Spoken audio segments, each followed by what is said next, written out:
This week on a special edition of SCSU Local, we find out just how important the First Amendment is to journalism. We will also be giving you a sneak peek of the St. Cloud Symphony Orchestra as they prepare for their performance on April 16th. We'll be hearing more about these features on today's SCSU Local, and it starts right now.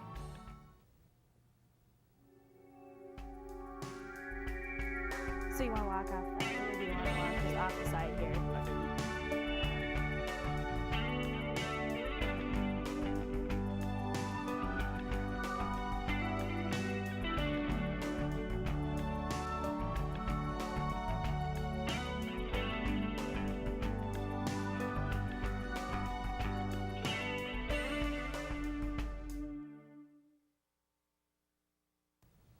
Welcome to the show that revolves around central Minnesota. I'm Danielle Latour.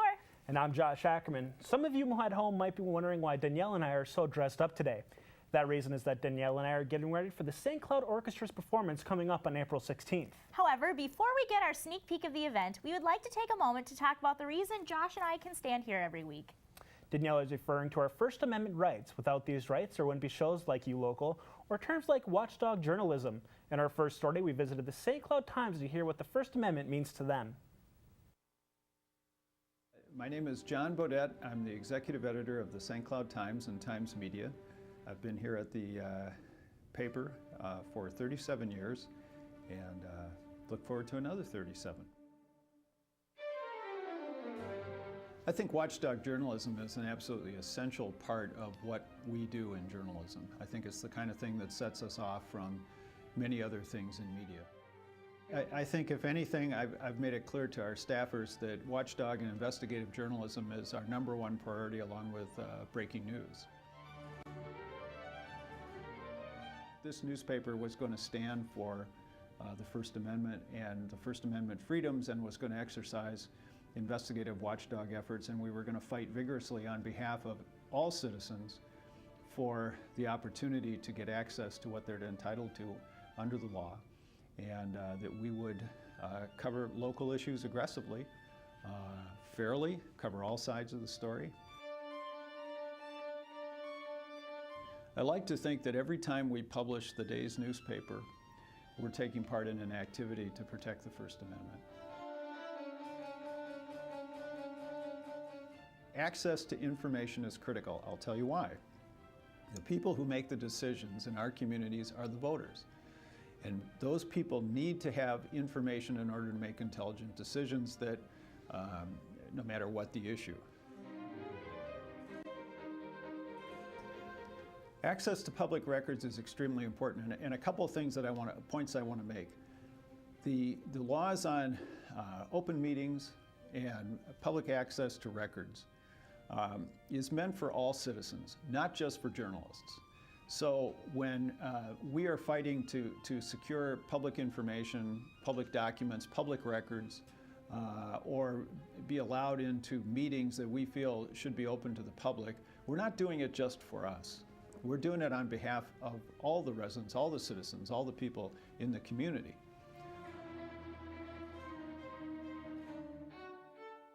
Here's the thing.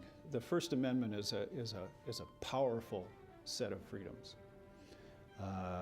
And in fact, on one of my many little paper holders on my desk, I have it, and will always look at it, that Congress shall make no law respecting an establishment of religion, or prohibiting the free exercise thereof, or abridging the freedom of speech or of the press, or of the right of the people peaceably to assemble, to petition the government for a redress of grievances. If we don't stand up for our freedoms, if we don't exercise our freedoms, we could lose them. If we don't fight for the opportunities to keep meetings open, to have access for public records, there are plenty of people who would like to see those opportunities go away.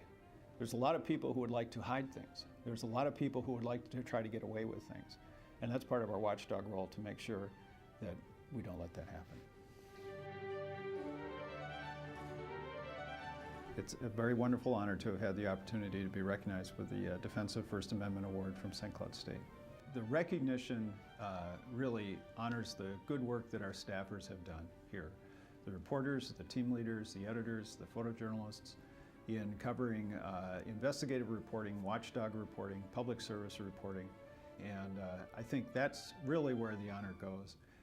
I'll be happy to accept it on their behalf, but it recognizes their good work, their investigative efforts, and so they're really the winners. I'm impressed with how hard the Times works to keep everyone informed. They show everyone just how much the First Amendment has done, and not only for journalism, but for communication as well. If you would like to learn more about the First Amendment, the Mass Communications Department will be hosting the 39th First Amendment Forum Friday, April 15th. Now we'll be moving on to our main focus of today's show, the St. Cloud Symphony Orchestra. Our next story gives a little preview of what audiences can expect at the Russian Romantics concert.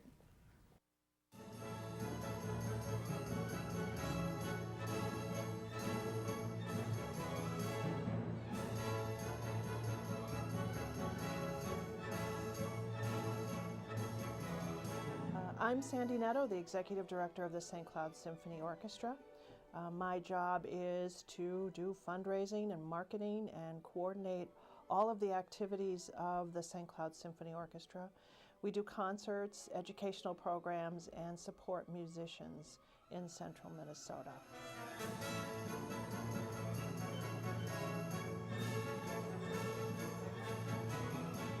The St. Cloud Symphony Orchestra will be presenting a concert that is called Russian Romantics on April 16th at 7:30 p.m.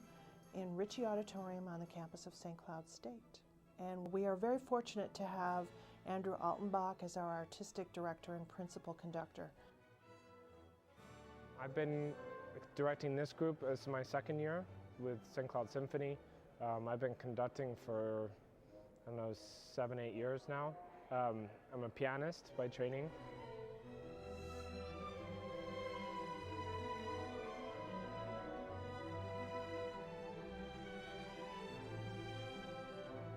The St. Cloud Symphony Orchestra is really a great artistic jewel in St. Cloud. We have musicians who come from the cities, who come from Princeton, who come from all around St. Cloud. We have many professors from St. Cloud State who participate, and the orchestra performs at a very high level. So it's a great opportunity to hear orchestral music without having to travel to the Twin Cities.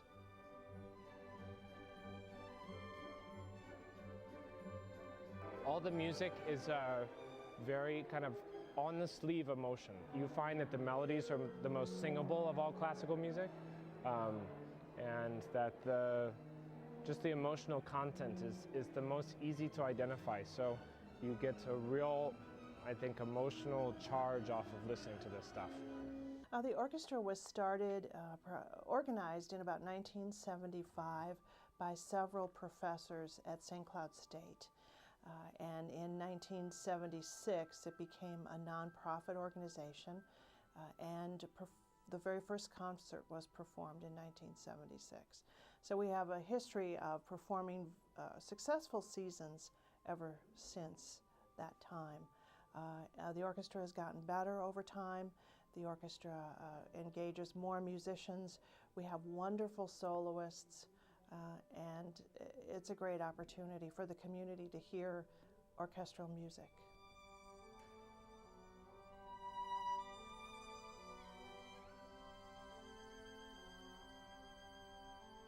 It's some of the best music in the world. So, you know, partake of this opportunity. Student tickets are $5. I mean, that's cheaper than a movie. So, and you get, you know, dessert afterwards. So how can you go wrong? It's a great chance to hear some great music, to see people you see on campus on stage. So come and enjoy. We really welcome everybody into our audience.